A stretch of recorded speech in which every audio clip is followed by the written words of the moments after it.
Hi friends, ఈరోజు అయితే ఒక మంచి రెసిపీతో నేను మీ ముందుకు వచ్చేసాను. ఈరోజు వచ్చేసి దొండకాయ ఉల్లికారం చేస్తున్నాను. ఇందుకోసం ఫస్ట్ మనం దొండకాయలు బాగా వాష్ చేసుకొని సన్నగా వీడియోలు చూపిస్తున్న విధంగా కట్ చేసుకోవాలి. నాకు తెలియక నేను ముదురు దొండకాయలు తీసుకున్నాను కాబట్టి కట్ చేయడం లేట్ అయింది. మీరైతే లేత దొండకాయలు తీసుకోండి, చాలా టేస్టీగా ఉంటుంది. మనము ఏదైనా జలుబు చేసినప్పుడు మనం తినబుద్ధి కానప్పుడు ఇలా చేసుకొని తినచ్చు. దొండకాయ ఉల్లికారం అయితే ఎంత బాగుందంటే అంత బాగుంది. మీరు ఖచ్చితంగా ట్రై చేయవలసిన రెసిపీ. ఇలా దొండకాయలు కట్ చేసేసుకొని మనం ఒక ప్యాన్లో ఒక స్పూన్ జీలకర్ర వేసుకొని, ధనియాలు, ఒక చిటికెడు మెంతులు వేసుకొని, ఎండుమిర్చి, ఆనియన్స్ ఇవన్నీ కట్ చేసుకొని వేసుకోవాలి. కొద్దిగా ఆయిల్ వేసేసి బాగా వేపనివ్వాలి. అందులోనే మనం కొద్దిగా సాల్ట్, పసుపు కూడా యాడ్ చేసుకోవాలి. ఈ దొండకాయ ఉల్లికారం వచ్చేసి జలుబు చేసినప్పుడు మనకి ఏమి తినబుద్ధి కానప్పుడు ఇలా చేసుకుంటే కనుక మనము బాగా అన్నం తినగలుగుతాము. అదేవిధంగా మనము చేసిన అన్నం అంతా ఖాళీ అయిపోతుంది. ఇంకా అన్నం కావాలనేసి ఇంకా కొద్దిగా ఉంటే బాగుండు అనిపిస్తుంది. అంత బాగుంటుంది ఈ దొండకాయ ఉల్లికారం వచ్చేసి. ఇంకా అయితే మనం ప్లేట్ మొత్తం ఖాళీ చేస్తాము, అంత బాగుంటుంది ఈ దొండకాయ ఉల్లికారం.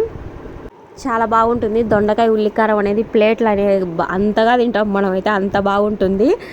మనకు ఏం తినబుద్ధి కానప్పుడు ఇలా చేసుకోండి. ఖచ్చితంగా ట్రై చేయవలసిన రెసిపీ. కమ్మటి భోజనం తినాలనుకునే వాళ్ళు ఖచ్చితంగా ట్రై చేయండి, చాలా బాగుంటుంది. నేను కూడా ట్రై చేసేసినాను, చాలా బాగా వచ్చింది. నేను మంచిగా అయితే ఈరోజు మంచిగా భోజనం చేసేసాను. మీరు కూడా ఖచ్చితంగా ట్రై చేయండి. మనం ఇందులోకి కొద్దిగా ముందుగానే చింతపండు నానబెట్టుకోవాలి, లేకుంటే చింతపండు జ్యూస్నైనా మనం వేసుకోవచ్చు. చింతపండు అనేది చాలామంది ఇష్టపడరు, బట్ దీంట్లో వేసుకొని తింటే కనుక మనకు చాలా బాగుంటుంది. చింతపండుని యాడ్ చేస్తేనే కర్రీకి టేస్ట్ వస్తుంది.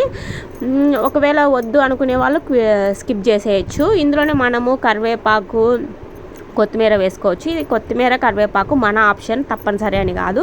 ఫ్లేవర్ నచ్చితే కనుక ఖచ్చితంగా వేసేసుకోండి. ఇలా బాగా వేపుకొని మనము బాగా స్లో ఫ్లేమ్లోనే ఇదంతా కుక్ కానిచ్చేది స్లో ఫ్లేమ్లోనే మనం కుక్ చేయాలి, బాగా వేపుకోవాలి.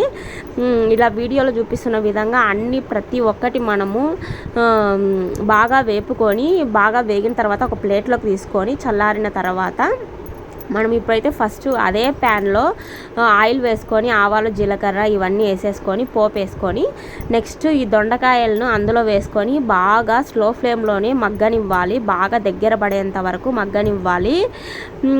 నేనైతే దీంట్లో పసుపు, ఇంకా సరిపడినంత ఉప్పు, మనం మసాలాలో కూడా ఉప్పు వేసుకుంటాం కదా, దాన్ని చూసుకొని మనకు చింతపండు వేస్తాం కాబట్టి కొద్దిగా ఉప్పు అనేది ఎక్కువే పడుతుంది. మనకు ఏదైనా దాంట్లో మనము ఉప్పు కరెక్ట్గా వేసుకుంటేనే కర్రీకి అనేది చాలా టేస్ట్ వస్తుంది.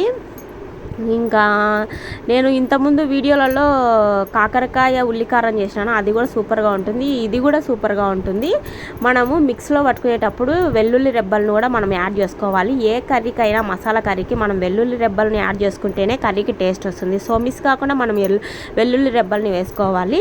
వేసుకున్న తర్వాత ఇవి బాగా దొండకాయలు బాగా వేగిన తర్వాత ఇందులోకి మనం ముందుగా మిక్స్ పట్టుకున్న ఈ మసాలా మిశ్రమాన్ని వేసుకొని స్లో ఫ్లేమ్లోనే మనము వేయించుకొని సర్వ్ చేసుకుంటే కనుక సూపర్గా ఉంటుంది. సూపర్ అంటే సూపర్. మీరు కూడా ఖచ్చితంగా ట్రై చేయండి. వంట రాని వాళ్ళు కూడా ఇప్పటి నుంచే స్టార్ట్ చేయండి, చాలా బాగుంది రెసిపీ అయితే.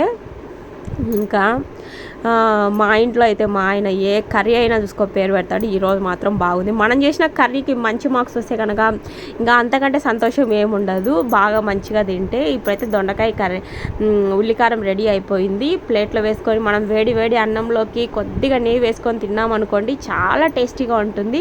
ఖచ్చితంగా మీరు ట్రై చేయండి. ట్రై చేసేసి నాకు ఖచ్చితంగా కామెంట్ చేయండి. ఇంతవరకు మన ఛానల్ ఎవరైనా సబ్స్క్రైబ్ చేయని వాళ్ళు ఉంటే ఖచ్చితంగా సబ్స్క్రైబ్ చేయండి.